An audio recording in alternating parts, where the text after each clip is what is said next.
நான் தான் முன்னாடியே சொன்னேனே, இவங்க 2 பேர்த்தையும் சேர்த்து வச்சதுக்கு அப்புறம் நான் நாகலோகத்துக்கு போவேன்னு.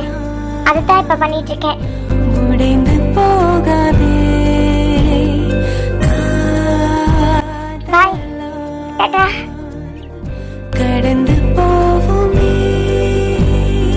உனக்கென உருகினேன் உயிரில்